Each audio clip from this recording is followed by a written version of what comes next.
Hi there, everybody. Welcome. This is the October 2024 Bible and Beyond discussion. I'm your host, Shirley Paulson, and our guest scholar this evening is Dr. Tupá Guerra. Our conversation tonight is titled Demonic Origins and Magdalene. I have to say, too, that I'm really excited to have Tupá back with us for a Bible and Beyond program because I knew her topic was quite interesting to just about everybody. I got to know Tupá when we were both working on our PhD degrees at the University of Birmingham in UK, trying to finish up together. And we ended up walking across the graduation stage on the same day in December of 2017. And I've been an admirer of Tupá's work ever since we met. So as I mentioned, Tupá lives in Brazil and has taught ancient and medieval history at the University of Brasilia.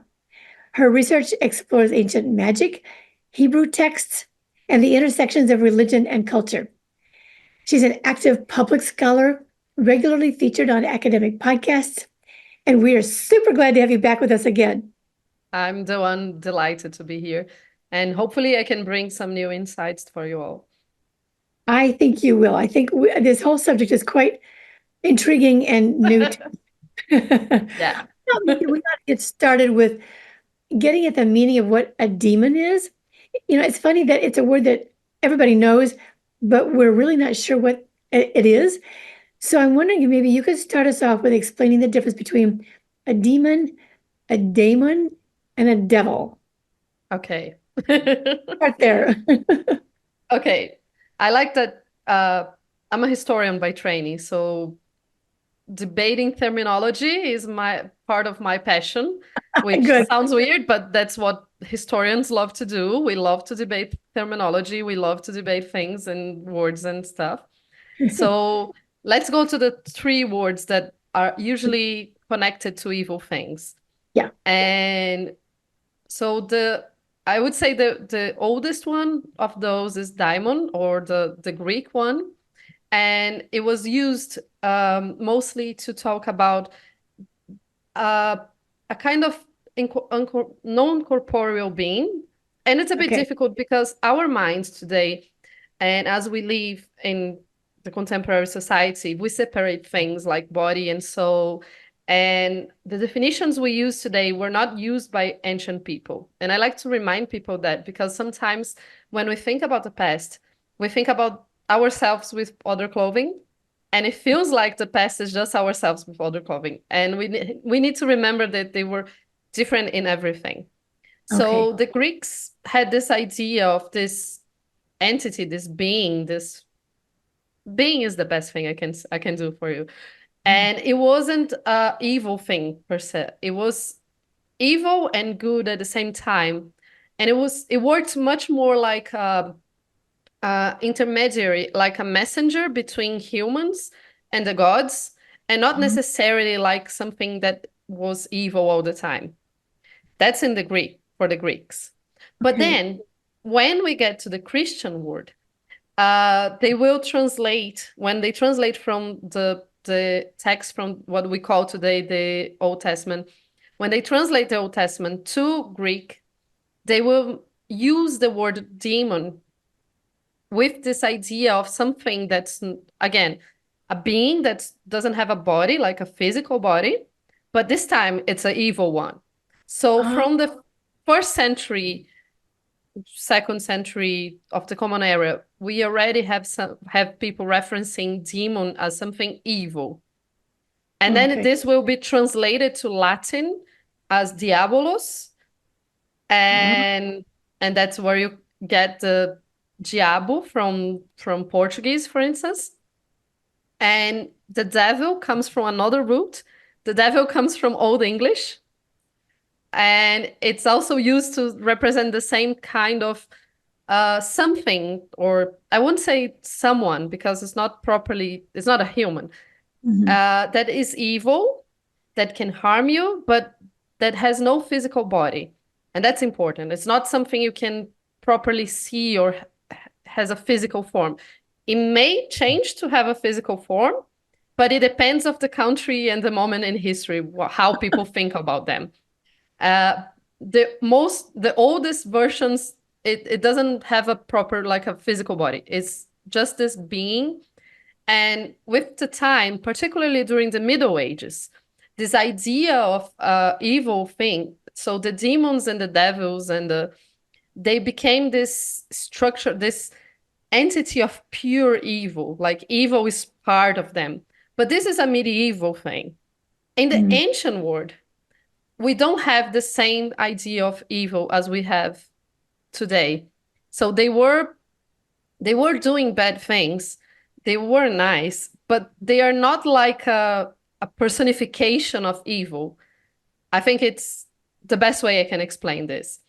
Well, so let me ask you then. So, as far as I know, the King James is version, 1700s, Yeah.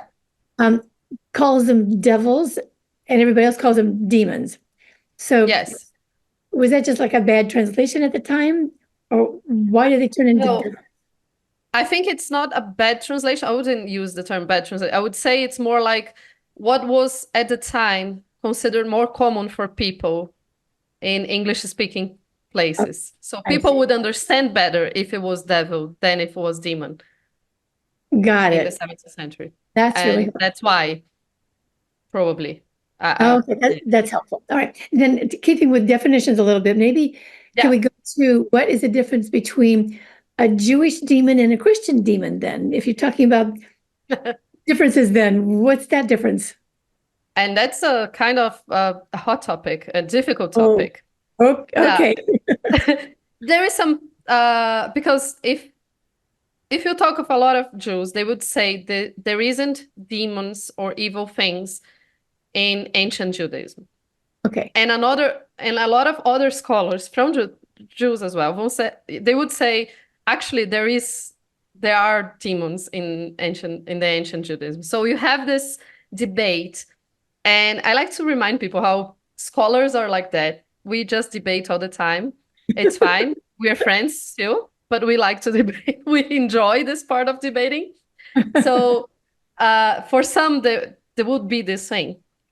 But if we think back to ancient times, and I'm talking about 2,500 years ago or something like that, what we have in the Jewish texts is something evil, but again, not this personification of evil. It's something, a type of being that can act and cause harm, but it's not something that's evil per se. It's much more something that will punish you than something that's evil just because wants to be evil. Hmm. So in ancient Judaism, what we have is much more this idea of a type of beings that help God to punish humans. And at the same, because history, so we have loads of things, and history is never one straight answer. It's always a miscellaneous of things. So Yeah. also in ancient Judaism, you can have the idea of things that can, if you don't follow the rules of God, the sons of darkness will take you and will have you, but not like take you away, but they will like take, it's not possession per se again, but it's like they will influence you. And then with Christianity, we have a development of this idea. And now we have properly this type of entities, and the New Testament has a lot of references to it. These beings that can possess people and they can cause harm to people.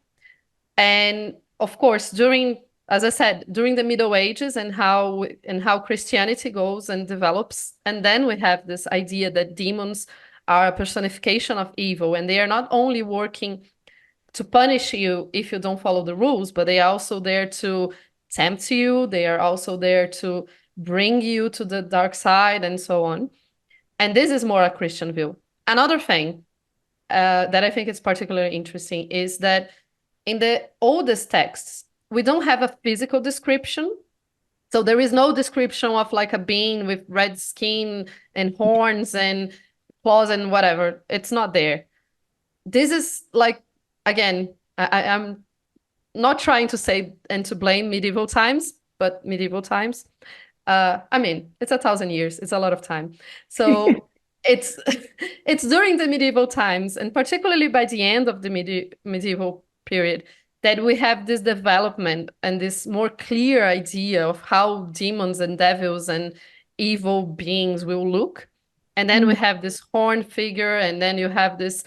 It's always, if you guys, I don't know if you ever notice, I mean, you know how we often look into demon pictures and as in life, right?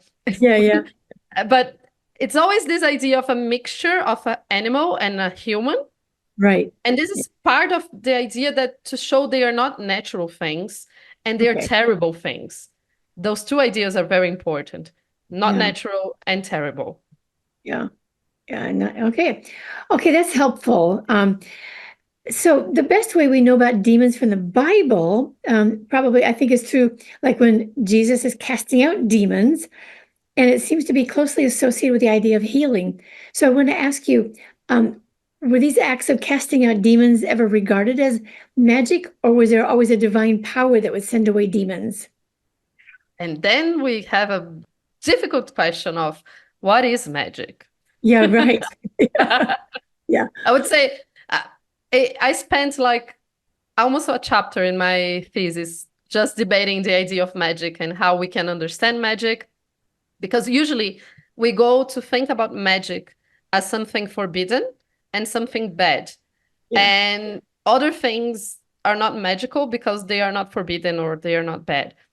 Mm, And but when we look at it from a scholar perspective and we think about like from now, we can look at past and think, actually this practice looks very magical to me.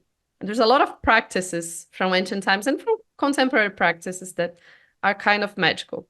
So, for many scholars, the definition of magic is the idea that you ask, it's the human asking for divine power to help.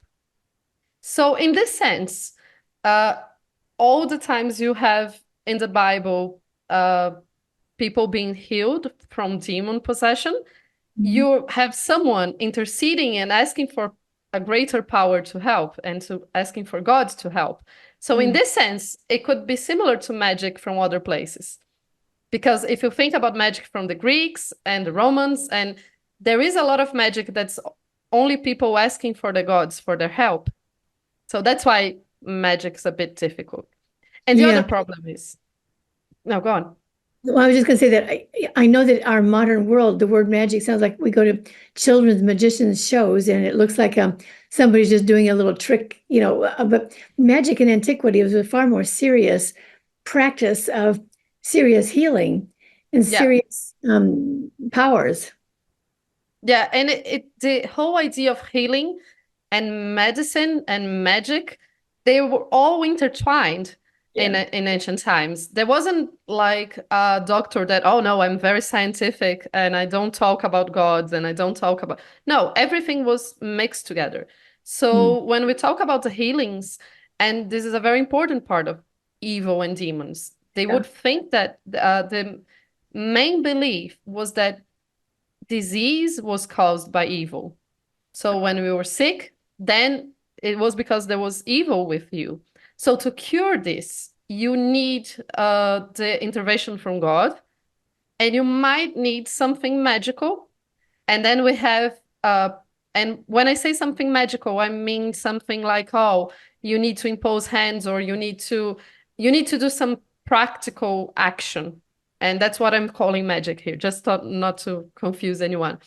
So you might need something practical.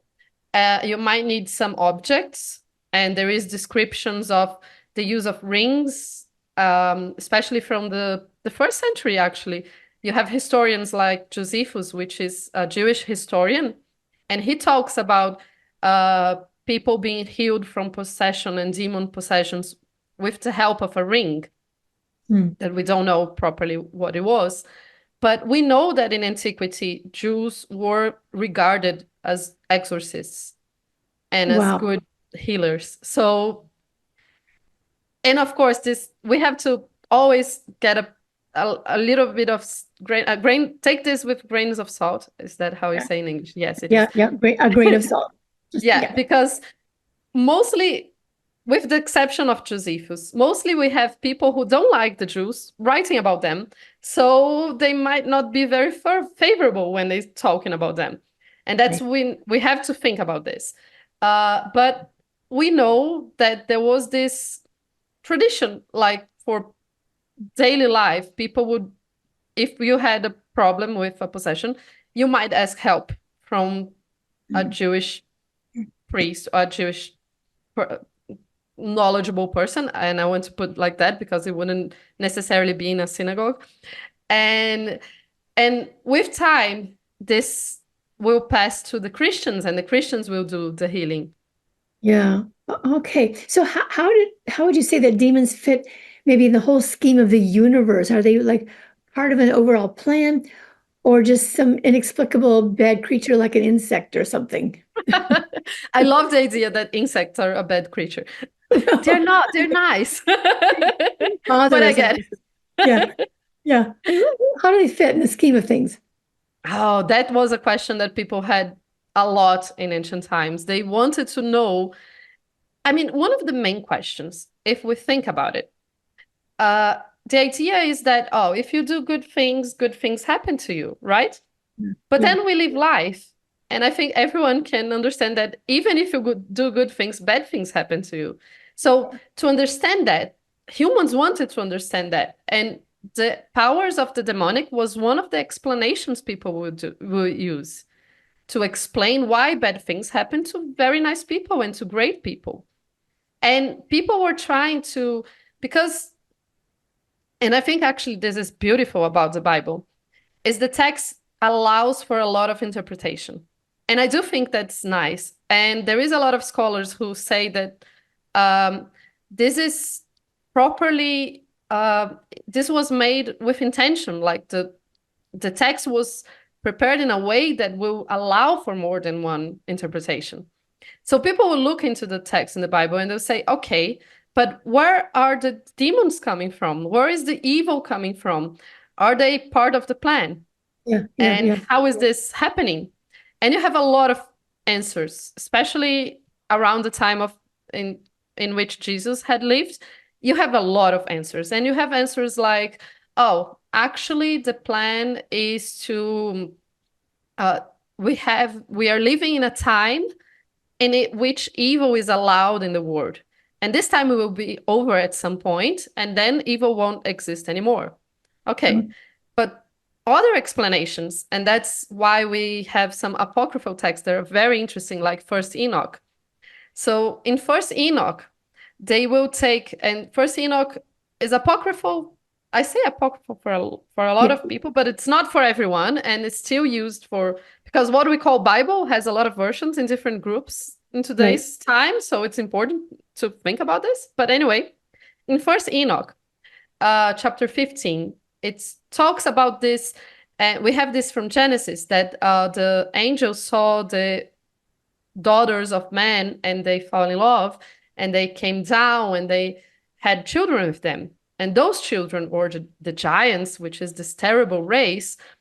And when the giants die, because in Genesis, it's a brief mention. They don't explain a lot about it. And that's why there are other texts that people wanted to understand what's happening. So they would say, oh, actually the giants came, and after the flood, the spirits of the giants were used to be, they were chosen to be these evil things in the world. So the orange of them are the spirits of the offspring, this bastard offspring, and they are in the world to do evil things. But the whole idea here in First Enoch, and then this will be expanded in another text called Jubilees, it's that actually they are working for God. Because you have one angel in Jubilees, they talk about this angel that's the angel of Mastema, and he's controlling the bad guys, but he's also saying, because he talks to God and he asks God, can I have some of the spirits to me, because to help me with this task, because punishing humans that don't follow God is a lot, and there is a lot of humans, and they do a lot of terrible things, and I need help. And that's why I need the demons to work with me, and in this case, the spirits of the bastards. And that's kind of where they come from. I mean, this is one of the origins and one of the stories that, of course, with time, there will be plenty of other ways to explain where they came from. But I think it's fascinating how in the same period in which Jesus and all the New Testament was being written, it's the time where people were thinking about, oh, actually, they are part of the order. They are part of this time, which is a terrible time. It's not a nice time. The period we're living is terrible. And they are here to punish the ones that go astray, the ones that don't follow God. And that's the idea they put on the texts. And Okay, of course, so go on. you're leading us right into a really serious question we have with Mary Magdalene. I mean, it sounds like she's deserving of being punished because of the demons that she had. Tell us about Mary. Oh, that's hard. Yeah, tell us. Because here's the thing. When we talk about Mary Magdalene, we're talking about someone that we don't know a lot. Right. We try to know a lot, but we don't. And if we consider the texts, and I'm talking only about the texts that are considered the Bible today, and I say that because in ancient times there wasn't a Bible. Actually, there wasn't the idea of a book as we know today. We're talking about scrolls. And I think this physicality changes a lot the way we perceive the text. Right. So we don't have enough information about her. And actually, there is a lot of debate if is she the same in all the moments she appears, or is not. And we talk, the mention we have, which is very, very specific, is Luke. And it says, Mary called Magdalene, from whom 7 demons had come out. And then, so if we think about, and that's all the information, which is not much. Right. But if we put this together with this whole idea that demons were there to tempt people and they will take you in the case you weren't following the rules, it might be that an implication that she didn't follow the rules. Mm-hmm. But then we have to look into other texts, because, and then I will bring the Dead Sea Scrolls, because the Dead Sea Scrolls are my thing, is the thing I actually studied in my PhD, is that in the Dead Sea Scrolls, they say that people who fall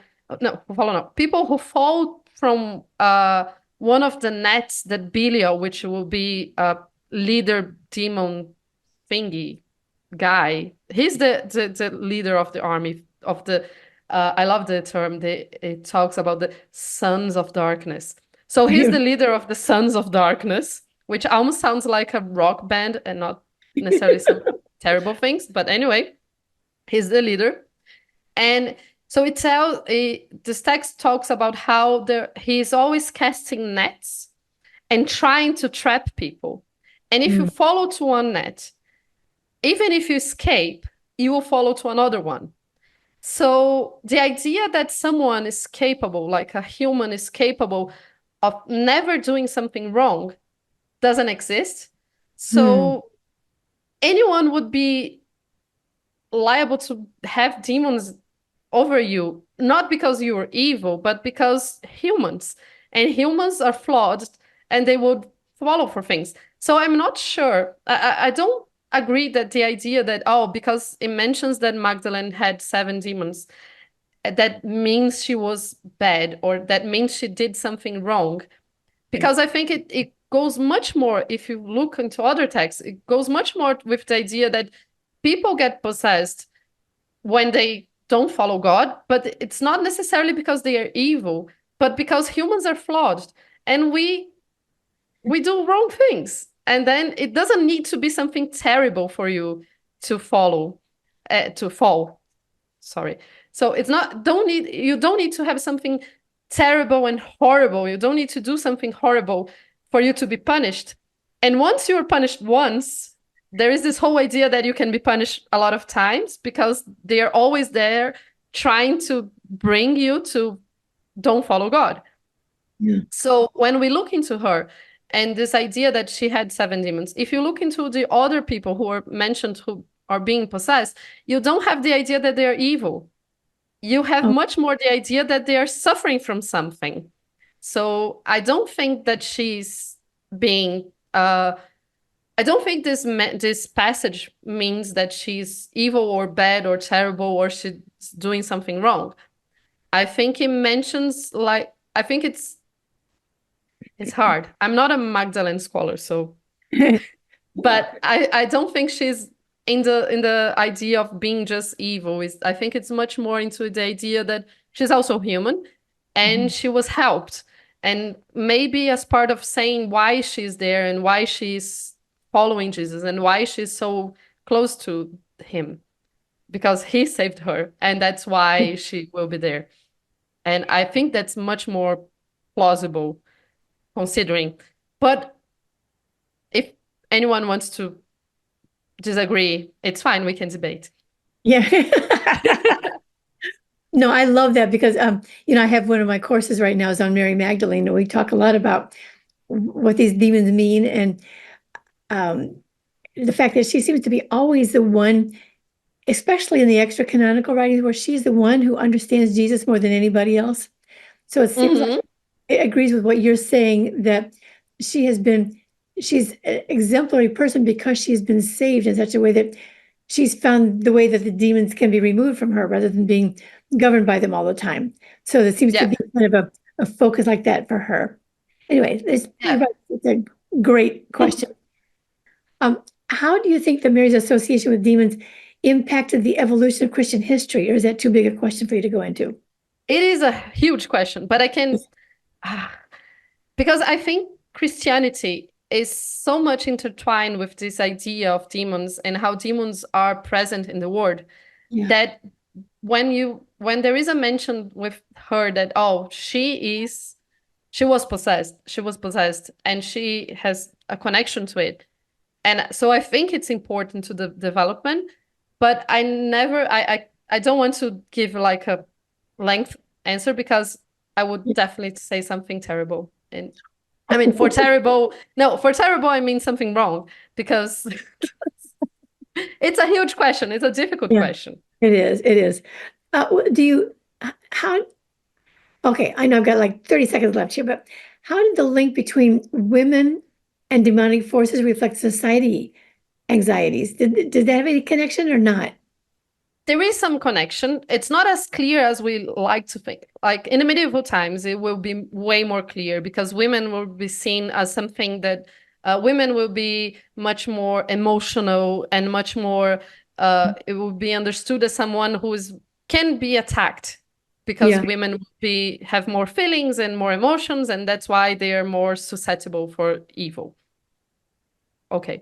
But in ancient times, you still have the society, so you still have some patriarchal society, but what I see that in what we have about possession, you have men and women being possessed. You don't have evil and demons only related to women.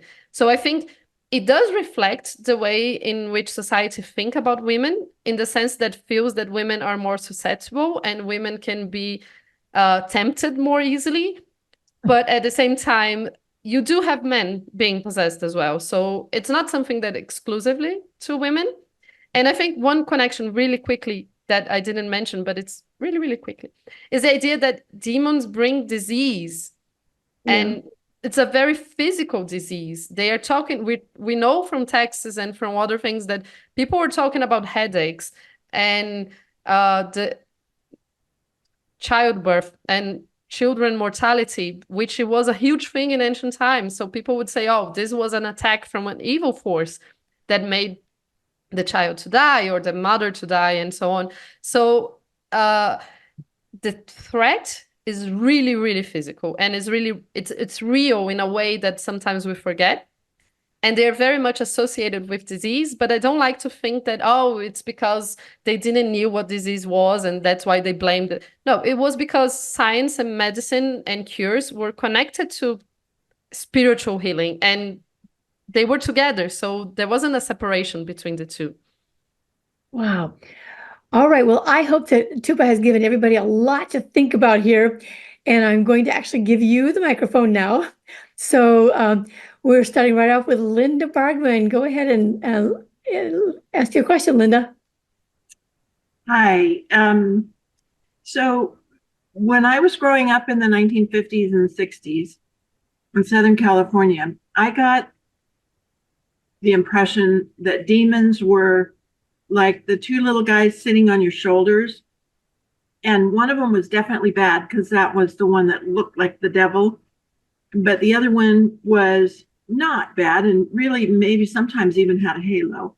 And so it was more like the tension between this is the way you should do it, no, this is the way you should do it, and it almost felt like a consciousness kind of a thing, or argument, I guess is a better way to say it. So I like what you said, and I just wondered if you could tell us a little bit more back sort of towards the beginning. I got the impression that it's the old story about, the winners are the ones that have written this, and it's the people who think demons are bad and don't like demons who wrote or at least translated the ancient texts. And so can you expand on that a little bit more? Or did I just miss something? No, I don't think you missed something. And I'm sorry again, the cat's really, really excited and want to be part of it. Go away. We love to have you come with us. Yeah. But so you made me think about two different things. One about this idea that, and also I didn't grow up in the 60s, but I also had a lot of influence of people talking about this to the angel and the demon in your shoulder. And it actually made me think about in ancient Jewish texts, and I'm going back a bit more. So in ancient Jewish texts, what we have when we talk about evil things, there are a lot of different types of evil things. There isn't one type, and there isn't a category like we use for demon. You have like types of it.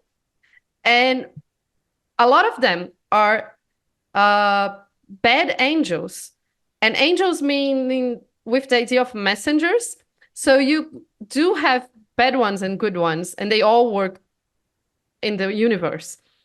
And so it's interesting when you say about this idea of the two, because in a way, that's kind of what some of the texts say. And bringing to the Dead Sea Scrolls again, in the Dead Sea Scrolls, there is one text that talks about the two spirits, and it says that everybody, all humans have two spirits, not in the sense like two separate spirits, but the idea that you have the influence of evil and good in yourself, and you have to choose which one you will follow more. But that everyone was born, when you were born, you had the two, and then you had to choose which one you follow. So it's kind of the same idea that you have something evil and something good in your heart and or in your stomach, as people in ancient times, Jewish, will think much more about the stomach and not the heart. But anyway, and that what would make you decide, and that what will decide if you follow the sons of light or the sons of darkness. And of course, ideally, you follow the sons of light, and that's the great thing. But you could also follow the sons of darkness. So, but when I think about the translators, I'm not sure if they were the ones that actually think that demons were necessarily evil, but I think it's much more the idea that this is where the things are developing in society. I think a lot of people in society believed there was more evil in there than good, because it's interesting that from the 1st and 2nd century, we don't have the literature saying anymore about this diamonds that could be evil and good at the same time. And we start to have only literature talking about them as evil.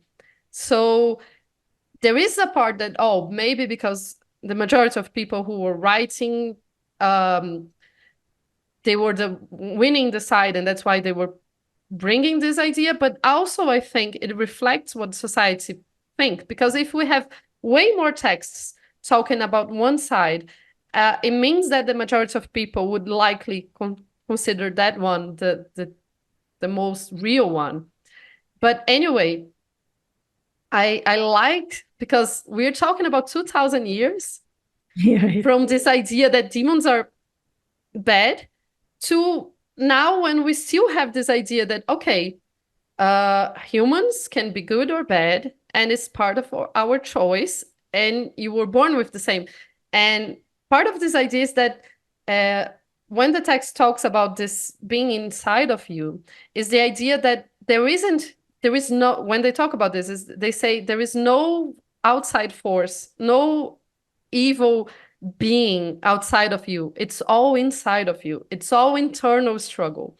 It's all internal, and there is no devils or demons outside. And this is the biggest difference, which I think is fascinating. That's fascinating, Tupá. Thank you. You raised some more questions for me too, but I'm going to go on to Maureen and see what her question. I had one question and then 2 or 3 more popped up when you were talking. Terrible. Yeah. My first question is really, I guess, for Shirley and you, Tupá. My most recent delving into demons, which is not a familiar territory for me, was when I studied Shirley's book, Illuminating the Secret Revelation of John. And in there, it talks about 365 demons. And I wonder if there's one for each day of the year, and how there's a whole chart about how, your thumb has a demon, and it's every part of your body has a demon. Are those the same kinds of demons? Or, because they weren't talking about doing evil. They were just, maybe they were, I don't know. Yeah, they're just there. And there is also connections to demons and times.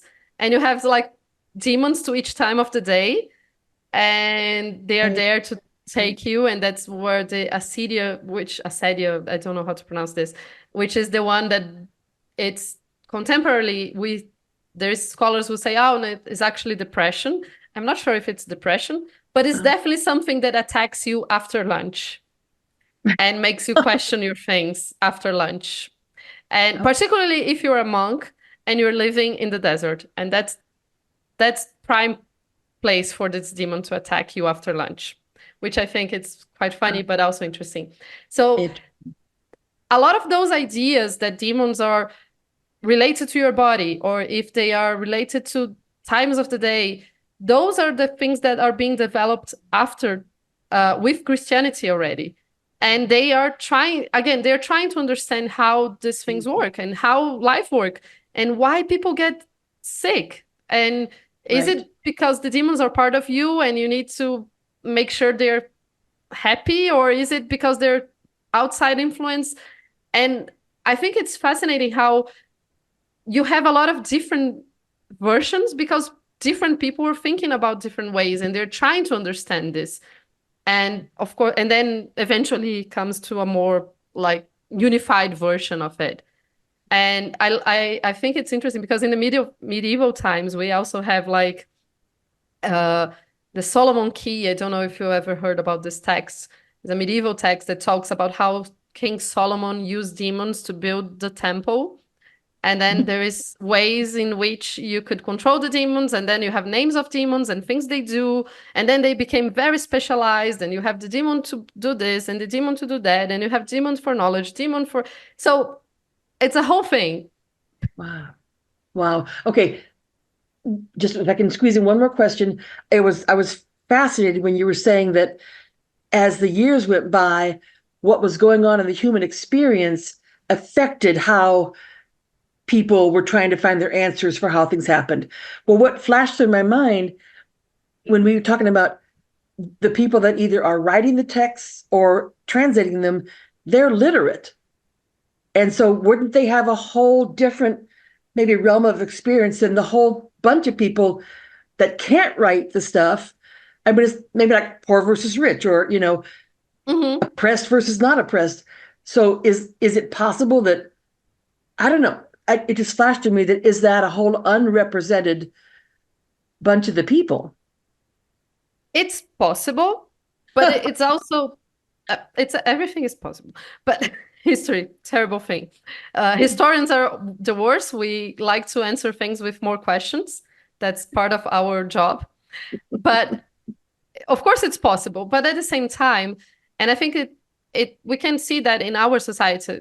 It's impossible for one idea to be just from one part of society and don't bleed to other parts of society. So even though we're talking about people who are literate and who would be able to write, those people, although they had a different experience, they also have contact with other things. And that's why when historians look into those texts, we need to, I joke that first of all, historians are a very suspicious people. We don't trust things. We don't trust anything. And text, we are always, I'm not sure. And because we want to extract from text what the text don't want to tell us. Because even the people who are in power and even the people who have different experiences, sometimes they don't want to tell us things, but they do. And they talk about the people who are not there. And they talk about, and I think with women, it's a very good example that although we don't have a lot of things written about women, we can still see women acting in history, and we can still see. So that's part of what we say, to read the silences of the text. So of course, there is this. It's possible that there is a lot of things that are just lost to us. But at the same time, I think we can say that kind of safely that we know quite a lot, because those people couldn't just take out what other people were thinking. Thank you so much. You're welcome. Interesting. Okay, Toto, your turn. Oh, quick comment and a question. Comment. I love that you point out that women are often demonized, right, throughout history, which made me think of, like, I mean, 'tis the season, the witches that were burned and accused of, women who were accused of witchcraft, much greater than any men who were accused. So it seemed like it carried on and still carries on today with all kinds of stuff. But it got me thinking that I wonder if there's any kind of clear, it seems that things have flip-flopped a bit, because all the accusations that we attribute to, like, witchcraft, were actually, like, we have in the sarcophaguses, early sarcophagus of Jesus holding a wand. And we know the earliest samples of scriptural texts were actually from amulets that, people bought kind of as magical pieces. And it seems like magic, and even magic, was a part of Christianity early on, and then it became demonized, for lack of a better word. Yeah. And so with this part with women, I like to think about particularly this the witchcraft hunting, not only by the Inquisition in Catholic countries, but also by other forms in other countries. I was raised in a Catholic country, so the Inquisition is more familiar to me. I mean, not properly familiar because I didn't be part of it, but anyway. But I like to think of those practices.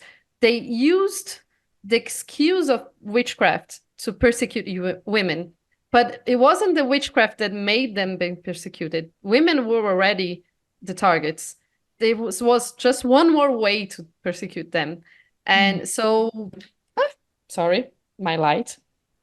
So the whole idea of how magic and witchcraft was connected to something terrible. If we go back to ancient texts, societies always call what they don't like magic, and what they like something as part of religion.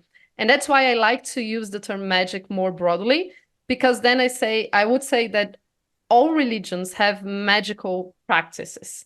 And I'm not saying, because a lot of times I say that, people get very angry with me and they say, oh no, I'm a Catholic, I'm not practicing magic, I don't do forbidden things. I say, I'm not saying you do forbidden things. What I'm saying is, from a scholar perspective, when you do some kind of actions, it looks magical for someone who is not part of your religion. And it's the same from ancient times. So a lot of practices that were common for Christians would look very weird and magical-like to people who are not Christians. They would look to the Christians and think, oh, these people are kind of crazy. And we can bring that to the medieval ages and to the Scandinavian populations getting to meet the Christians, and they were like, wait, you have like you have to take a bath, and that's how God protects you? It makes no sense with the baptism and so on. So those practices look terrible for people outside. And sometimes then they can be used as political weapon to persecute some groups. And that's what I think it happened during the 1700s and 1600s. It was much more a political persecution than properly a magical one. So when we look into the Salem witch trials, we can see clearly that they go for the women who are like marginalized, and they go for the women who are not white, and they go for the women who are not part of what they considered correct in society. And it's the same with when we look into the text from the Inquisition. A lot of people who are being accused of witchcraft are political enemies of other people, and not necessarily people who actually did something bad. So what is witchcraft and what is magic? It depends a lot from the eye of the people who are seeing the thing, and much less from what the people are doing. And I think it's the same when we talk about Christianity and the beginning of Christianity. I'm pretty sure for Romans, it looked like magic. And from other people in the world, they would look into the Christians and were like, what? Wait, you guys say things and this is magical words you say, and they say amen, amen, and then things will happen? That's really magical. But of course, this is a thing from someone watching from the outside. And that's why magic is a very complex term. But I do feel that magic has been, in history, used a lot to persecute politically other people, and not necessarily, because this practice is forbidden. Because when we look into detail, there is practice, they are forbidden, but they're not that forbidden, depending on who is doing it, and so on. Oh my goodness. That's really fascinating. And again, I have more questions, but it looks like Pat has his hand up too, so I'll go with Pat. Yeah, I wondered if any scholars had thought that in the modern age, we are still dealing with a kind of demons in the form of computer software, some of which is good and some of which is bad. It's all disembodied. It can get to us in lots of different ways. And I wonder if that's not that far fetched or not that far a distance from what the ancients thought about demons. It might. I never read anything from it, but I'm pretty sure it's a very nice idea. I never thought about it. And because there's this disembodied version of it. And I think that I know there are scholars that work with technology and the idea of technology and Christianity and demons. And I know there are scholars who work with this. I never read anything about it, but I tend to joke that about the contemporary world, it's enough to live in it, and I don't study it. But apart from the joke, I think the idea is very similar. It's something that it doesn't have a body and it can influence you, and not necessarily in this influence can make you sick or can make you, because we talk a lot about addiction of the screens and cell phones and so on and so forth. So I think there is a connection there. Very interesting as always. All right, so I don't see any hands up yet, so I want to get my question in now too. I was wondering if you might talk a little more about how the maybe 1st or 2nd century followers of Jesus might have understood the way a demon would make you sick. I mean, if Jesus is casting them out by appealing to his God, right? Then what is it that makes someone sick with a demon? How does that work? So as far as we know, and that's not only for Christians, that's a very common understanding in ancient times, is that sickness is caused by evil things. And any type of sickness. I'm talking about toothache. I'm talking about headaches. I'm talking about children dying from early age and all types of sickness. Mm-hmm. And we know that and it's from a period a little bit later. That's when we have this thing that I love to see, the magic bowls. And don't know if you guys ever heard about them, but they are bowls, like literal bowls, and there's some text written on them, and they are usually found upside down into the entrances of houses from the 3rd and 4th century mostly. And they are usually written in Hebrew, but with mixtures of other languages. And they mention Jesus, and they mention God, and sometimes they mention Jesus and God and other gods at the same time in the same thing, which is very interesting, which shows that people, at least for some time, they would mixture things a lot. But then the interesting part is how they talk about disease. So the majority of them talking about demons, it's talking about, oh, take away the demon who is causing this person to lose sight. Take away the demon who is causing this person to have headaches. And so it seems that the protection against disease and the protection against demons was very much intertwined. And I like to think about this, about how physical is the threat of demons, because sometimes for us, we think about spiritual things and it might sound like something a bit far away. And in ancient times, they're talking about actual disease. And of course, you need God's help to protect you and to save you from disease and to cure you. But as I said, it's medicine and religion and so on. It's all mingled together. So it's not like you just pray and then you're good. Usually they would have, you have to pray and take this tea and also do this, and then God will help you. And so you have all this variety of things that need to be done together. And when we're talking about Jesus casting out demons, we're talking about him helping people with diseases, like physical diseases, but at the same time, we're talking about him. So those physical diseases they are only possible to be cured with the help of God. Yeah. Because they're not only a human thing.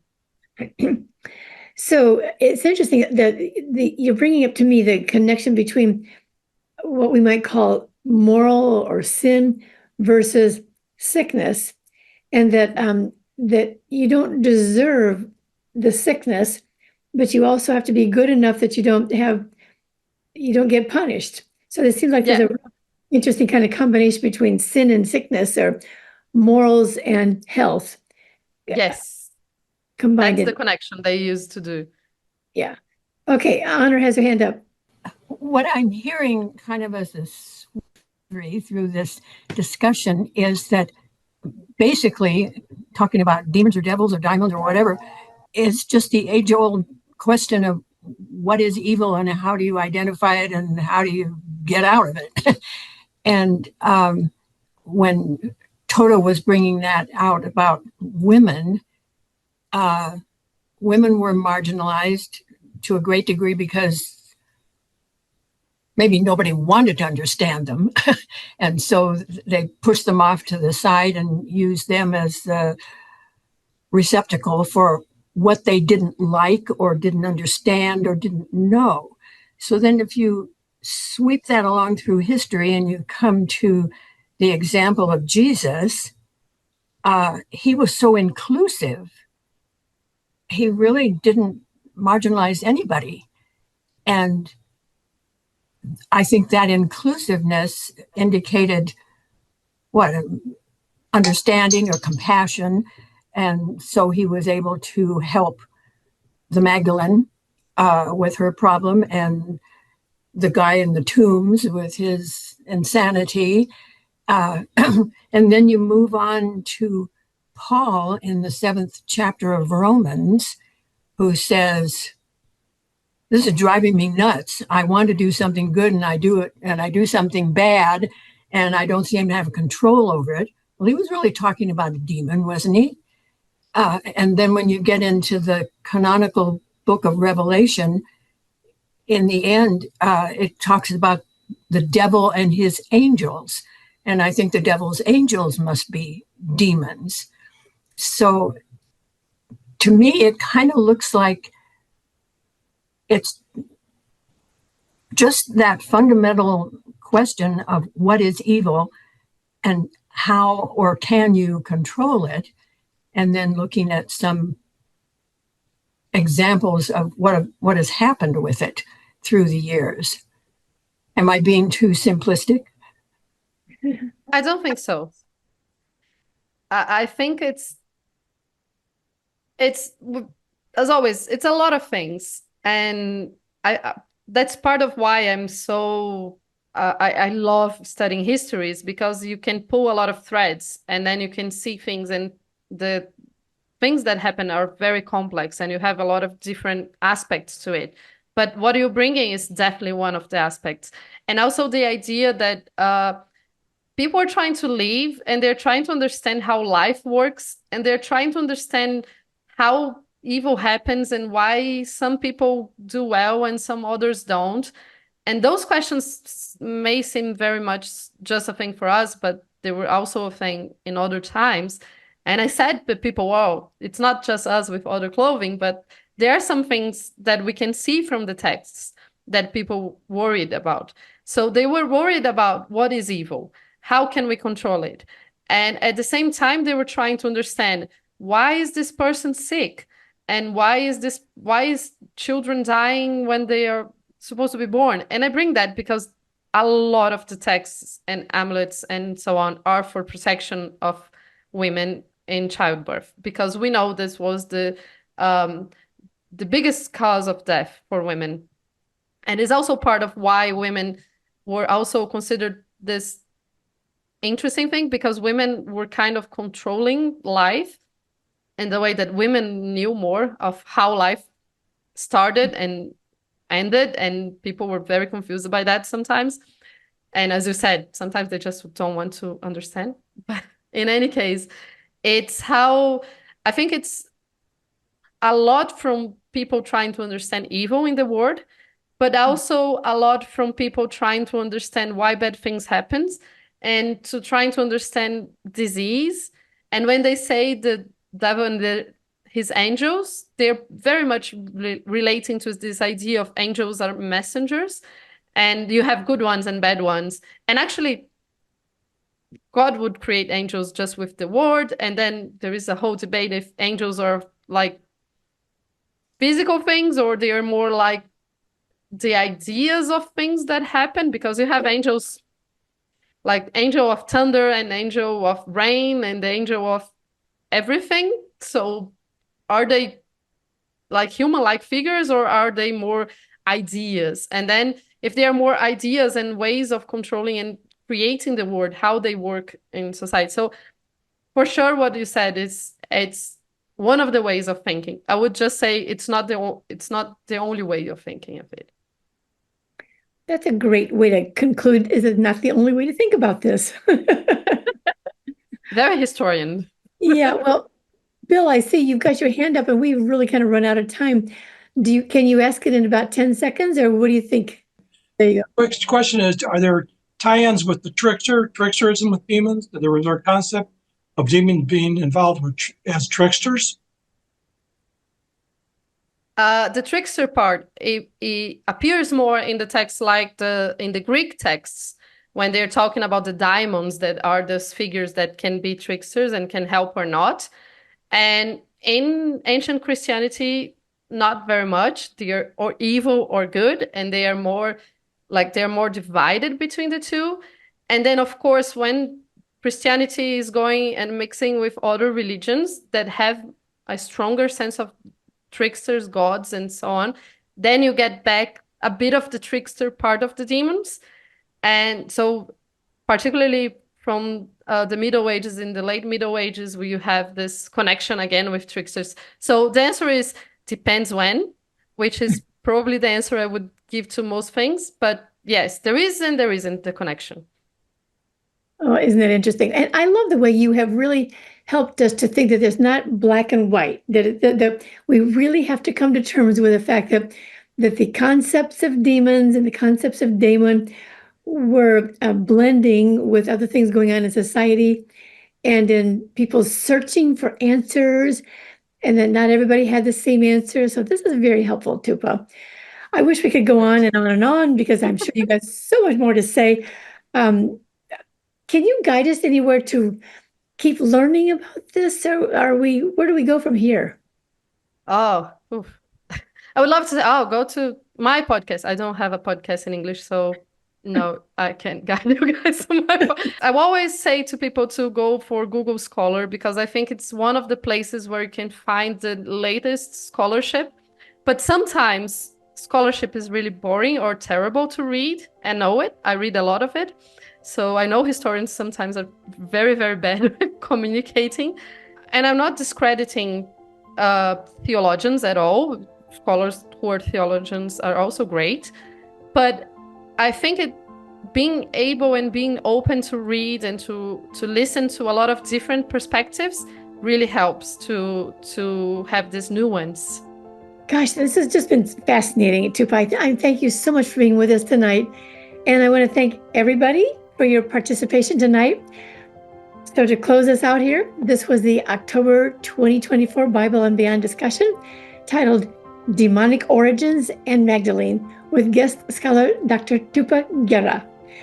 Once a month from 8 to 9 p.m. Eastern Time on Monday nights, usually the fourth month of the month, we provide a discussion of one or more of our early Christian texts. Each month, one of our knowledgeable scholars leads these sessions, sharing a well-framed overview of these early Christian texts and allowing participants time to ask questions and share their insights. And one last thing, I won't let you forget how much we appreciate your Patreon support. There's a wonderful growing community involved with Patreon right now, and they're donating anywhere from $5 a month to $50 a month. And that's where our growth is coming from.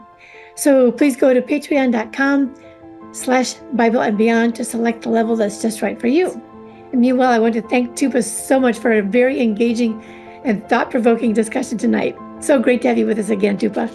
Oh, thank you so much for having me. It was really fun, and the questions always help me to think of new things. So really, really thank you guys.